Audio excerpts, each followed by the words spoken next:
eat fettuccine Alfredo at 9 o'clock at night when you want to get up the next morning and meditate.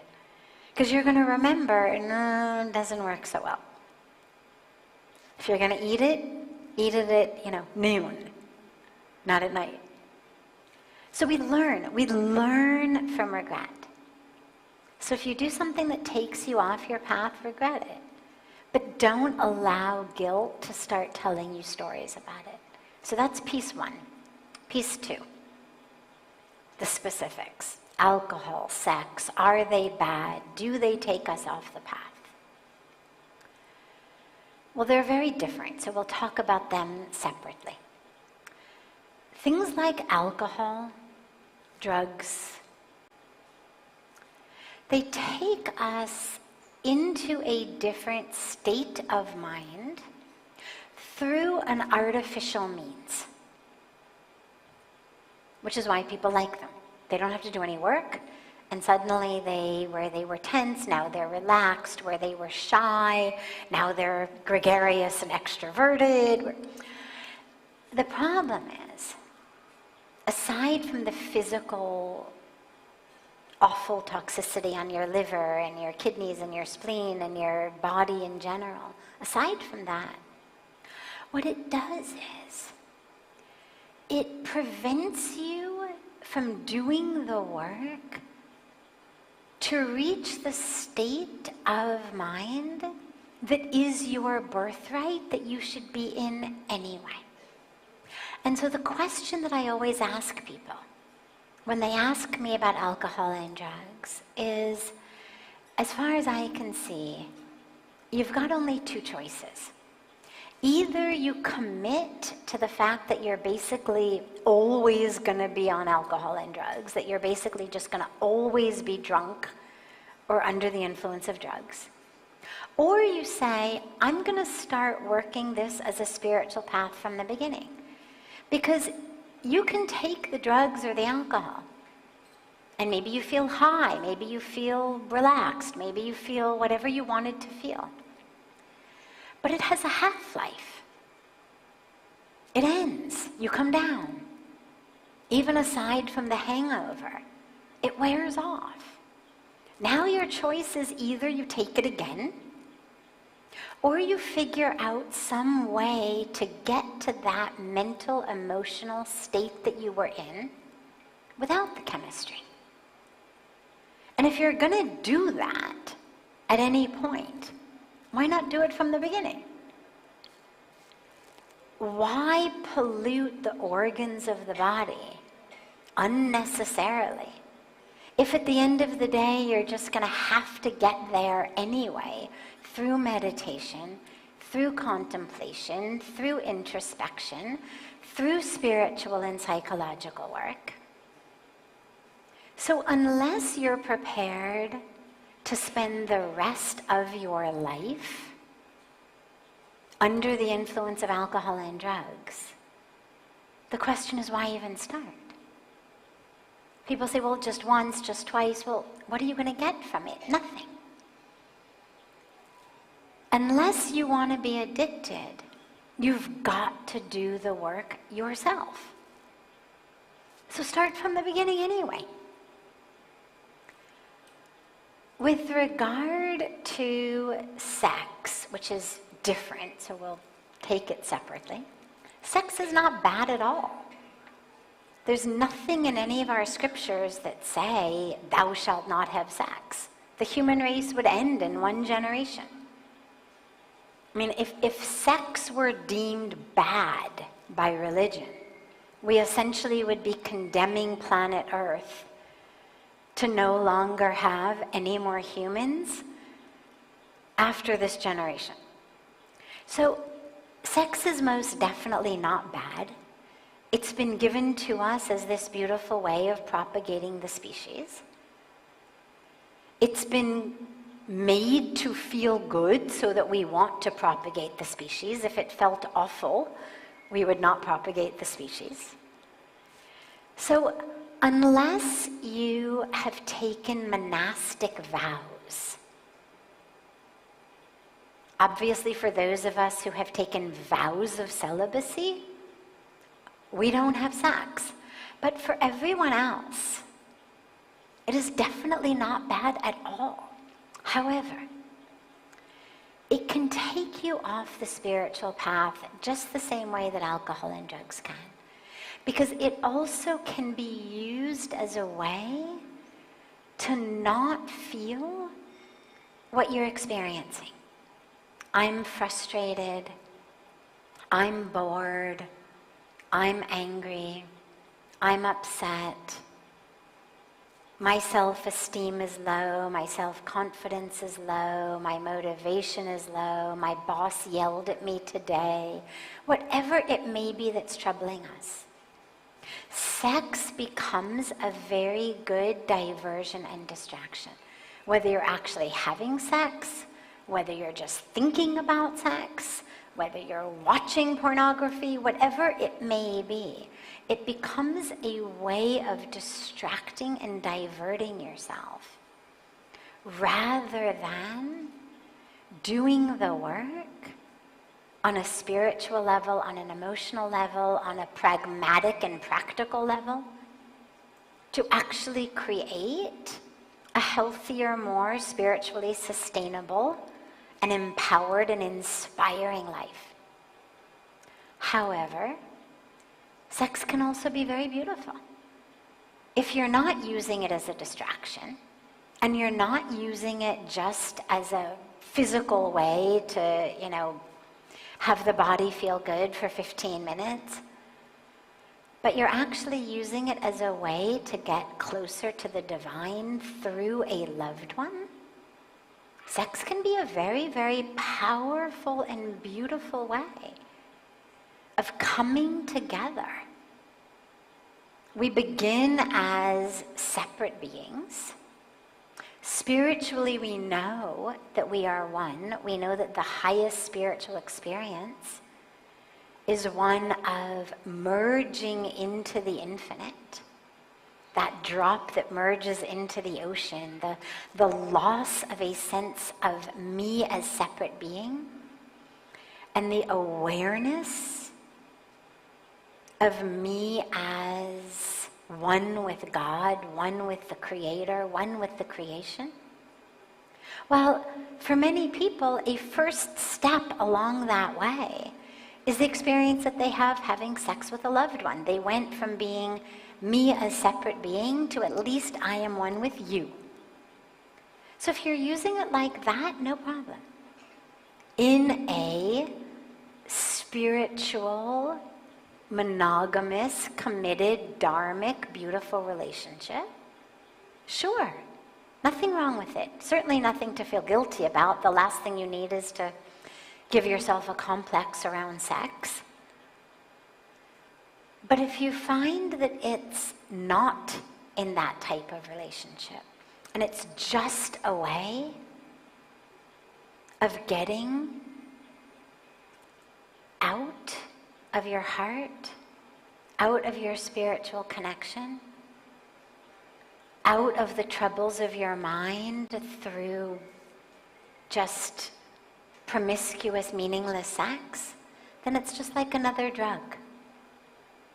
So it doesn't help you at all, and it just distracts and diverts you.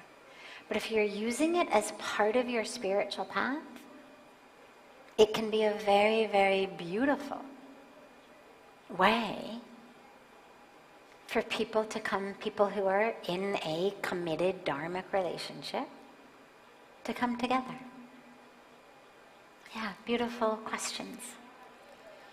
Other questions that anyone here has, just feel free to come up here to the microphone.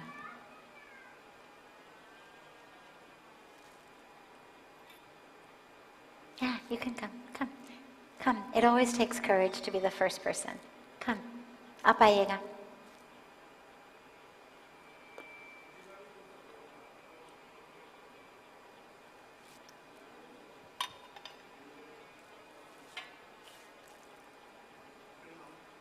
Namaste. Pranam. Sometime in our life, I experienced that someone accidentally or suddenly passes away. And that it's normal that after a short span of time of 15 days or a month, we get normal. But that span of time of 15 or 20 days, we disturb and feel very negatively. Yeah. So, what should be there to get rid of it? ऐसी परिस्थिति में हम कैसे बाहर आएं? बिल्कुल, बिल्कुल. Please say something on this. Sure, a beautiful, beautiful question. Someone we love passes away, whether it's sudden and unexpected, as he mentioned, or whether it's after a prolonged illness. Either way. He said we're expected after 15, 20 days of puja to just come out of it. But how to do that? I don't know anyone who 15, 20 days after the loss of a loved one is fine and normal. मैंने कभी नहीं देखा. होती नहीं 15-20 दिन में. कोई आपकी जीवन में 30 साल, 20 साल, 10 साल, people are in our lives for a long time, वो चले जाते हैं, वो भी अचानक. There's no way कि इतनी जल्दी आप ऐसे बिल्कुल बाहर आ जाएंगे उससे. लेकिन वो याद रखिएगा, वो याद रखिएगा कि don't expect yourself to go back to the way you were before they passed away. You've been impacted by it. That impact will be with you forever. You were impacted by their presence, and now you are impacted by their absence. The 15-20 days of puja, what that does is it helps you come to terms with the fact that they are not here. It gives us honestly something to do for 15-20 days. Neto, the first couple of weeks are the hardest. If we did not have puja and prayers and ceremonies, we wouldn't get out of bed. If you look at most of the religions in the world, they have very prescribed ceremonies and rituals in the first few weeks. Why? More for us than for the person who passed away. It gets us out of bed, it gets us in the shower, it gets us moving, it gets us doing things. And it teaches us how to get up and put one foot in front of the other, even without this person. It's a training of the mind to realize they are not here, of the body to be able to go through life, just even the physical steps, without that person. But on an emotional level, do not think कि 15-20 दिन के बाद आप उसी दुख से बाहर आ जाएंगे. That sadness when you think about the person will likely be with you forever. You love them, you miss them. But what happens is who you are changes. And it adapts around that sadness, around that loss. We are changed. We're changed by every time we love someone, and we're changed every time a loved one passes away. Both ways. Every time some new person in your life, whether it's a romantic person, whether it's a child, whether it's a friend, every time we love someone, we are changed. And when we lose a loved one, we are changed. We're not going to go back. But you learn how to adapt, how to move on in your life without their physical presence. And when you think about them, it begins with just sadness. But slowly, slowly, as you think about them, you also start smiling. Because you remember the beautiful moments. Sometimes even you laugh because you feel like, you can hear them, you're talking to them. Kabhi-kabhi haste bhi jaise unse baat kar rahe hain. On the deepest level, what you have to realize is they are still here on the level of soul and spirit. Their physical body is gone, but soul is still here, right? This is why we read chapter 2 of the Bhagavad Gita whenever someone dies, because Bhagwan Krishna reminds us that we are that which is never born and never dies. So who they are has not died, just the physical form. And so when someone we love passes away, along with the grief, it's also a really deep opportunity to allow ourselves to reconnect with them on the level of soul. I have people who I just loved so much who have passed away, and I still talk to them inside. I feel them inside very deeply. Yeah, kabhi rote bhi hon ki you remember, gosh, itna acha rehta if they were still here. And that's okay. There's nothing wrong with tears. But you learn to have that sadness become just a part of you. And slowly, slowly you learn to laugh again. You learn to smile again. You learn to enjoy life again. Even while you miss them. It's not one or the other. But the two things, your sadness at their loss and your ability to enjoy life, start to be able to exist simultaneously. But it takes some time. Give yourself some time. 15-20 din kuch bhi nahi hai. Yeah. Beautiful.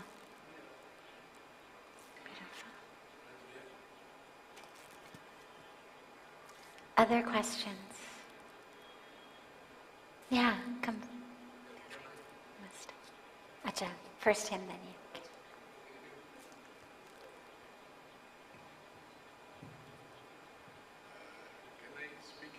Sure.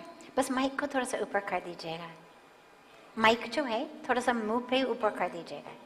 Yeah, there you go. Then we can hear you. अपनी life में expectation के अनुकूल बहुत कुछ होता है. As we think, as we desire, so many things becomes as per our desire and as per our choice. But suddenly something or some people hurts you very badly without any reasonable reason. Yeah. And without any expectation, सोचा भी नहीं है कि ये आदमी ऐसे कर सकते हैं. मैंने इतना प्यार किया, मैंने इतना समर्पण किया और उसने मेरे साथ में बेवजह बिना कारण के अच्छा नहीं किया. Either socially or any type of वो दिल में जिसको बोलते हैं ना दुख पहुंचाना, ठेस पहुंचाना. तो इस स्थिति में आप थोड़ा सुझाव दीजिए. Sure. क्या मैं कर सकता हूँ? Sure. मेरे को सोचना चाहिए क्या करना. बिल्कुल, बिल्कुल. So for those of you who didn't understand the Hindi, he said, what do we do when in our life someone really hurts us? We've treated them so nicely, done everything for them, and somebody who we never would expect could be so rude and hurtful and mean, they do something that really hurts us. What to do? First, you realize that everybody comes into this world with their own package deal, their own karmic package. Sabhi apne karm hi lekar aate hain. अपनी karmic package. और जो भी वो कर रहे होंगे उनकी कर्म के अनुसार से कर रहे हैं. हम इसको बहुत personally लेते हैं. We take things very personally. I was so nice to them, they were so mean to me. But the truth is, what people do, it's not about you. हम इसको अपनी ही दृष्टि से देखते हैं. From a very ego-filled standpoint, उन्होंने कैसे किया मुझको? तो आपको ही नहीं किया. They just did it. You happened to be there. Imagine you're walking through a park and a mad dog, means a dog that has rabies, comes out of the bushes and bites you. You're not going to think, how did that dog do that to me? Why me? I'm such a good person. I've never hurt dogs before in my life. I donate money every month to the animal protection people. मेरे साथ कैसे हुआ? आप कभी ऐसे नहीं सोचेंगे, क्योंकि आप समझ सकते हैं कि कुत्ता तो बीमार है. पहली बात है कि कुत्ता है, but ये कुत्ता भी बीमार है. We understand the dog is sick, and that's why the dog bit me. No matter how nice of a person I am, it's not that the dog woke up in the morning and made a plan, acha, I'm going to hide there. And when this good, nice guy comes by, I'm going to get him.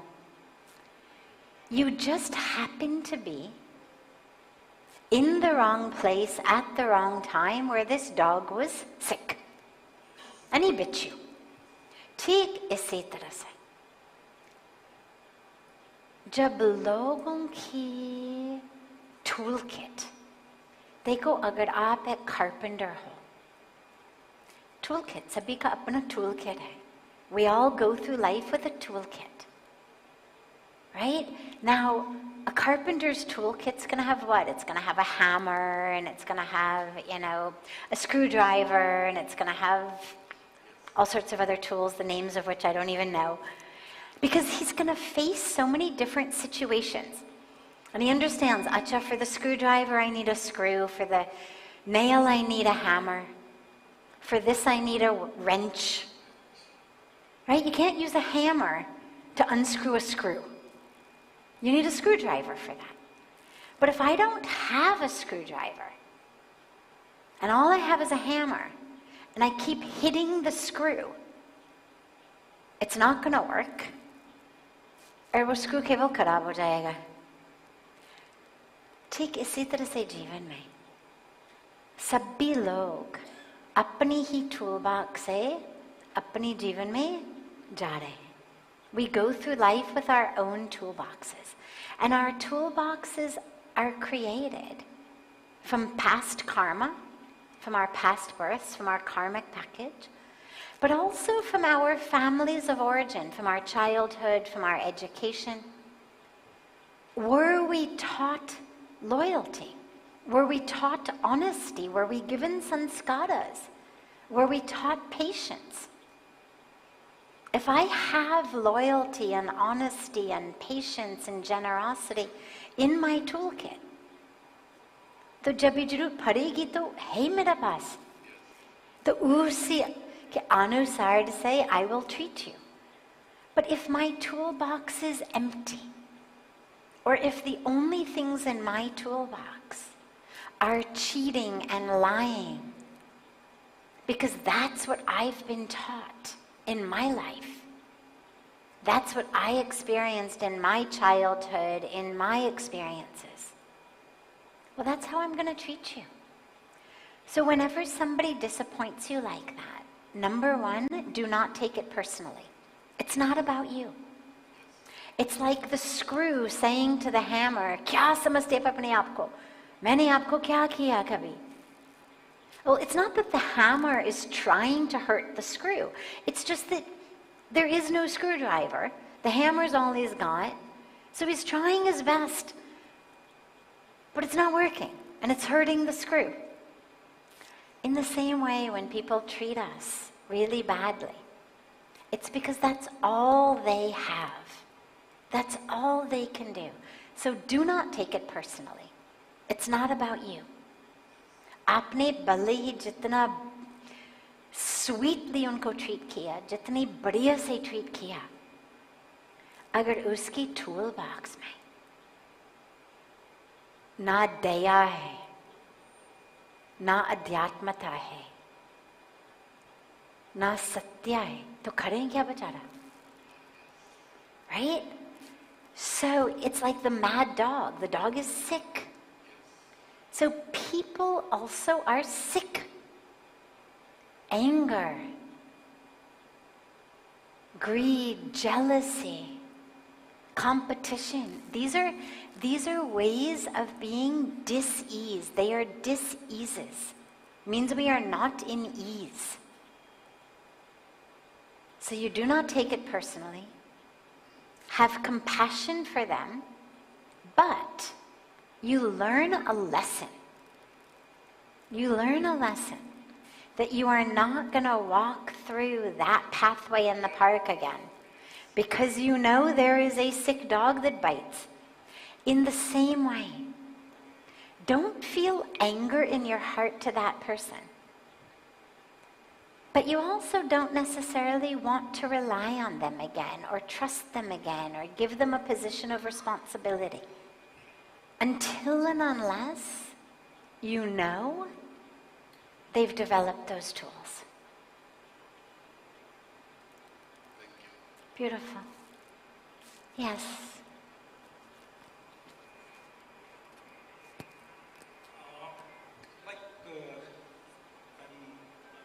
Whenever you have a goal, the journey becomes easier. Like Yes, you absolutely. know that I have to reach there, and you try to make an effort to reach there. Like when I was kid, I had educational goals. Yes.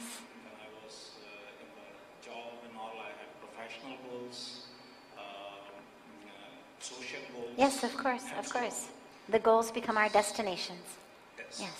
So what should be our spiritual? Beautiful.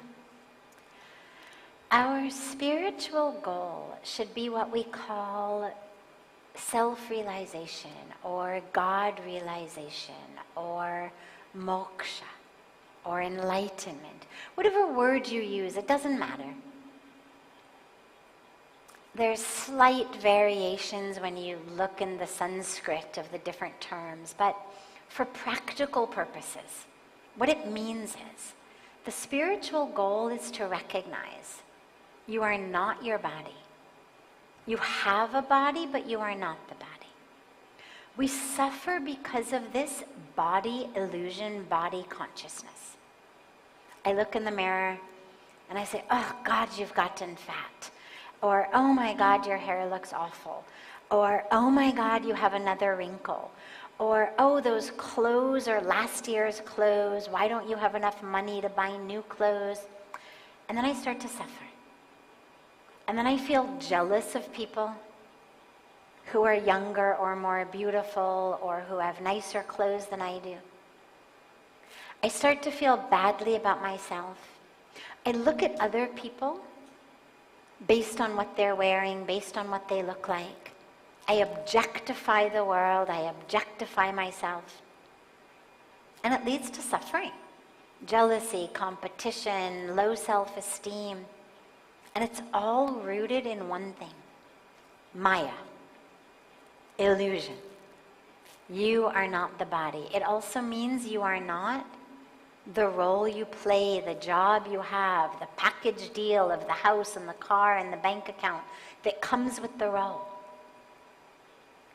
You are that one, as we were just saying, who's never born, who never dies. Like the wave in the ocean. You've played so many roles, lifetime after lifetime. New bodies, new roles, new narratives, new stories, new relationships. You are that which doesn't change. So the spiritual goal is to recognize that.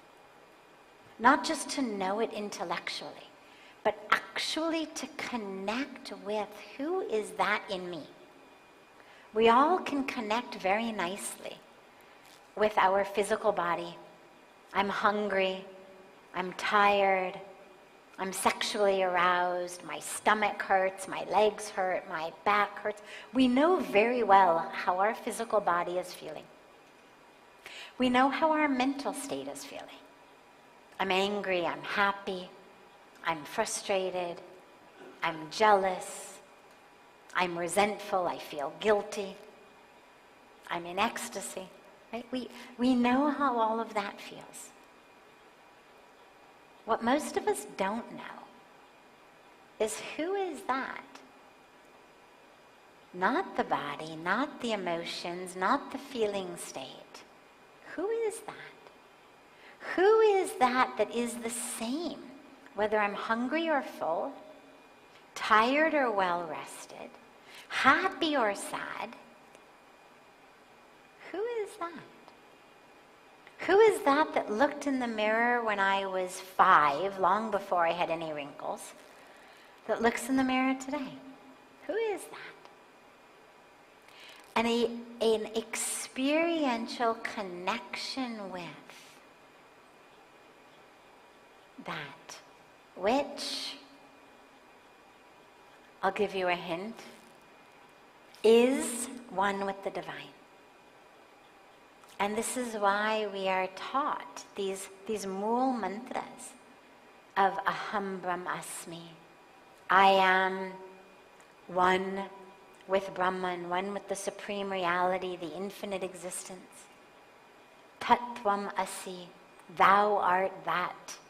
You are one with the supreme reality, with all that exists. Soham, I am that. Different ways of saying the same thing that remind us over and over again. That's who you are. That's who you are. So that's the spiritual goal.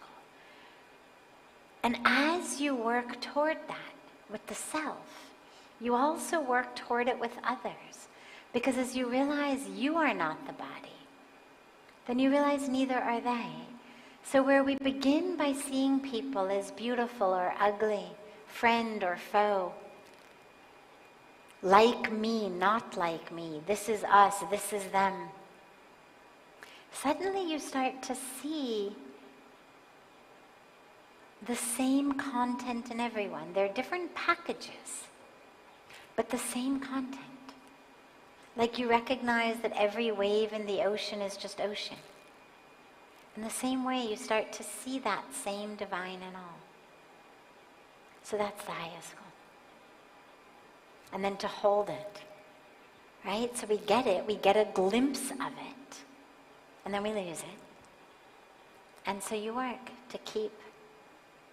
to actually live in that state, not just touch it and experience it,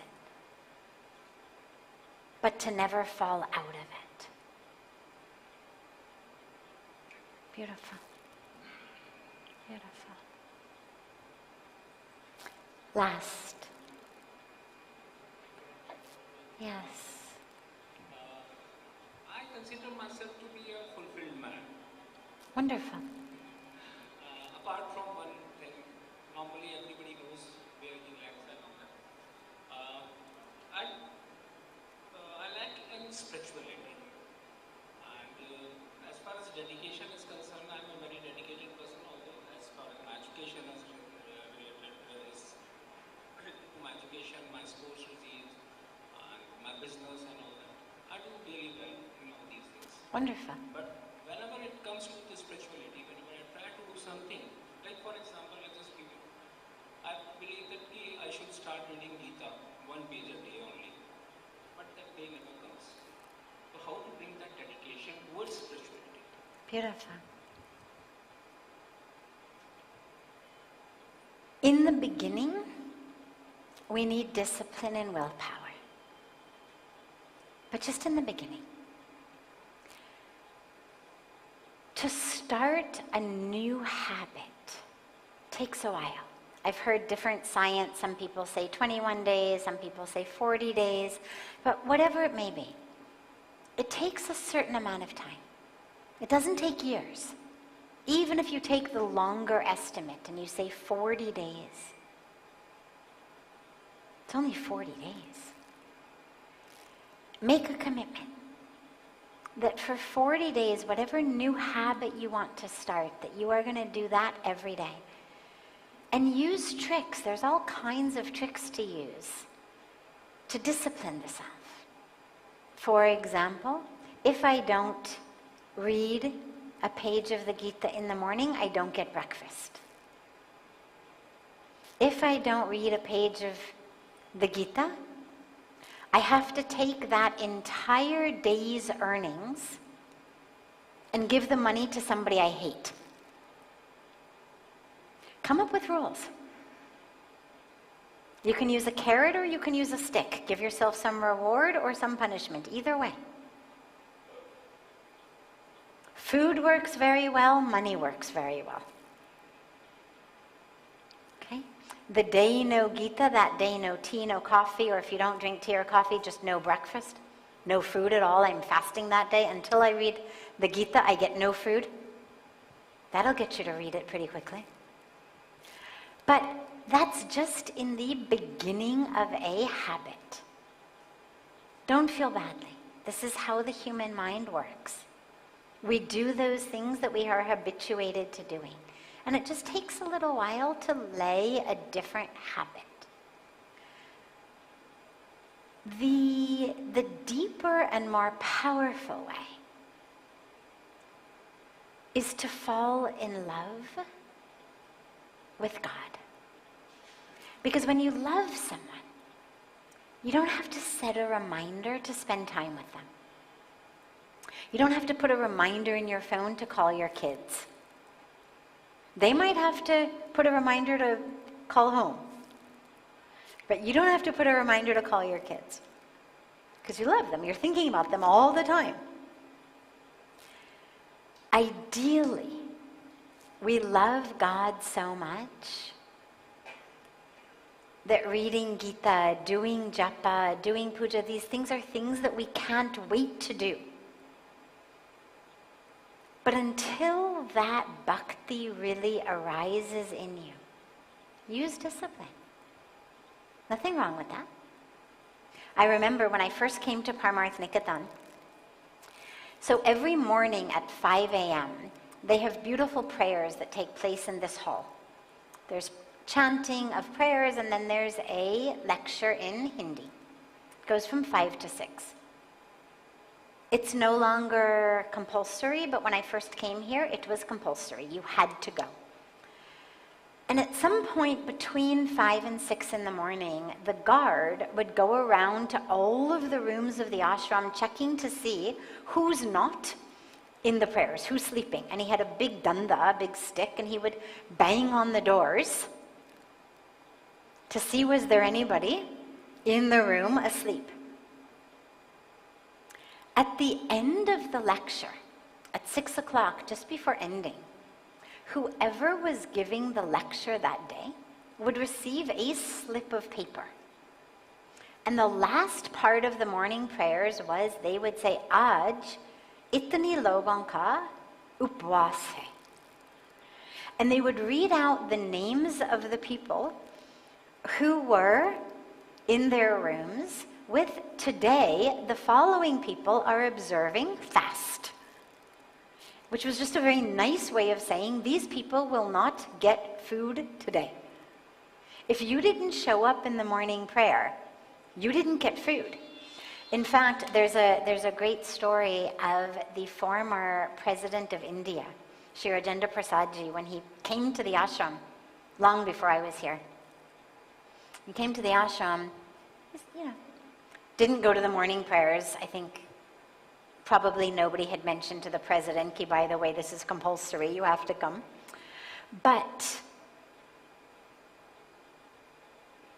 Swami Shukdevananji Maharaj, the founder of the ashram, was observing fast that day. And somebody asked him, like, why are you fasting today? It's not, some special holiday. It's not, Ekadashi. It's not any reason that you would fast. And it turned out he was fasting on behalf of the president of the country, because the president didn't come to the morning prayers. वो नियम को तोड़ना नहीं चाहते थे. But he also did not want, obviously you're not going to tell the president, we're not going to feed you. So unhone president ki aur se upvas rakha. So point is, spiritual institutions institute policies like that because they understand the mind is very fickle. You want to eat, you show up at the 5 o'clock prayers. So in the same way, set yourself some discipline. Make a rule: until I read the page of the Gita, no food. Small extension to Sure. Usha. Maybe with Kiddish, depending on them. You said set a goal, put some danda or something like that. I agree to that, but like for example, I've done Ironman. I'm sorry? Ironman, or event. Okay, it's a triathlon. Yeah, the Iron Man, of course. So I've done that. For that, I have registered, and the deadline was there. So I put myself into a self-challenging mode that I have to do it, and I was working on it, and I have achieved that. Like in education also, we have got exams. You want a deadline? Let me ask you something.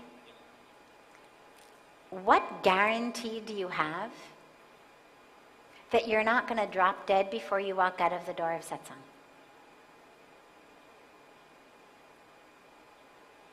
Koi vishwas hai? What guarantee do you have that you're going to wake up tomorrow morning? The deadline is now. The deadline is now spiritually. We say, before I die, I better get spiritually evolved. Like, I better read the Gita before I die. Obviously, we all understand, ki before we die, we want that we attain moksha, or that our next birth is, very spiritual and conducive, and that we have a good next birth. But you have no idea when that's going to happen. Iron Man at least gives you 9 months down the line, 10 months down the line. You may not even have 5 minutes. You better read right now. Somebody put a Gita on the man's hands, literally. Like, you literally don't know.